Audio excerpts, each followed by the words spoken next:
You're screaming down the highway at 200 miles per hour. The sirens are wailing, the turbo's engaged, and your target's just swerved off an overpass. This isn't just a racing game, it's a high-octane cop drama that lets you live out every 80s action fantasy behind the wheel. Bursting into arcades in 1988, Chase HQ wasn't content being just another racer. Developed by Taito, the same Japanese studio behind Space Invaders and Bubble Bobble, this game fused the raw speed of arcade racing with the adrenaline punch of a crime thriller. You didn't just race for the best time, you chased down the bad guys and took them out.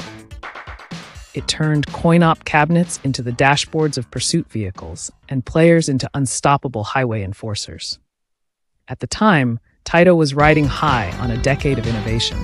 Their arcade division had been responsible for reinventing genres, and with Chase HQ, they took aim at the racer. The idea was simple, but brilliant. Blend the rush of high-speed driving with the tension of a police chase. The project was led by Toshihiro Nishikado, already a legend, and pushed the technical limits of the time.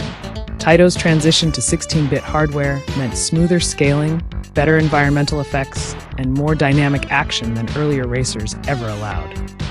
They even included digitized voice samples, rare in the late 80s, giving players crisp instructions like, "Let's go, Mr. Driver," that echoed like rallying cries across arcade floors. The gameplay loop was deceptively tight.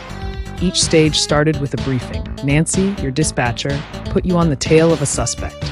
Then the race began, weaving through city streets, highways, tunnels, and coastal roads.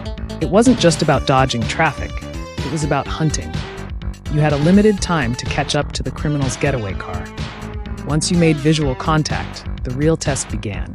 You had to ram their car repeatedly until it was disabled, all before the clock ran out. The game wasn't just fast, it was relentlessly paced. Traffic density increased as levels progressed, with sharper turns and tighter time windows. The AI of criminal drivers became more aggressive, swerving, braking, even using traffic as shields. Mastering control meant understanding the car's weight. Chase HQ offered a floaty but responsive handling model that favored reaction time and precise lane navigation. It introduced a limited-use turbo system, giving players a burst of speed when time was tight, but mistiming a boost could send you careening into a civilian vehicle, costing precious seconds.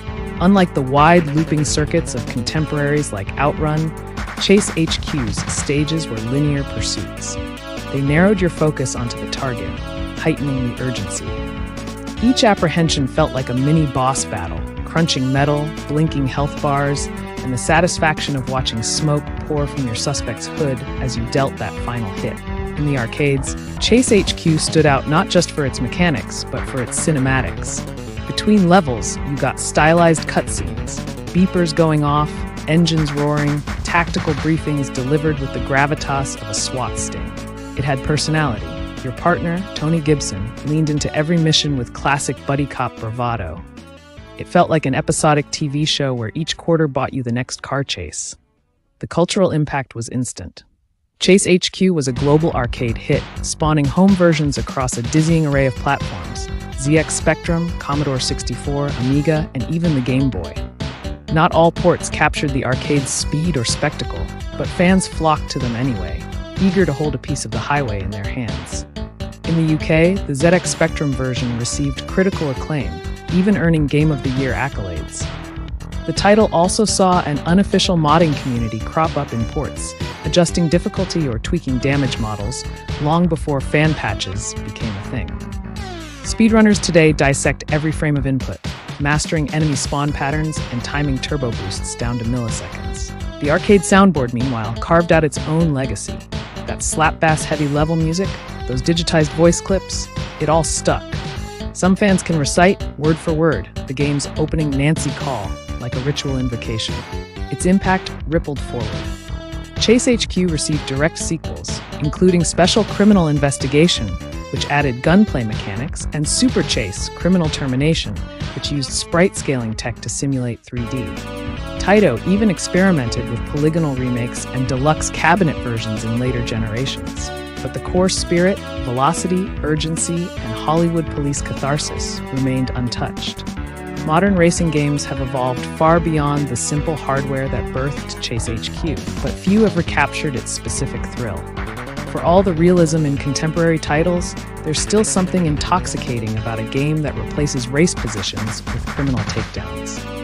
Chase HQ still matters because it's more than just nostalgia. It's a masterclass in how tight mechanics, kinetic pacing, and bold style can create an experience that endures. If you're a fan of arcade racers, crime dramas, or just games with gutsy momentum, Chase HQ is still worth your time. It captures a wilder time in game design, a time when the question wasn't just can you win, but can you catch them in time? So if you ever wanted to throw on shades, hit the lights, and punch the turbo button with righteous fury, know this: Chase HQ is waiting. Ignition keyed, sirens ready. Stick around for more retro deep dives and hit subscribe, because justice never sleeps, and neither does retro gaming history.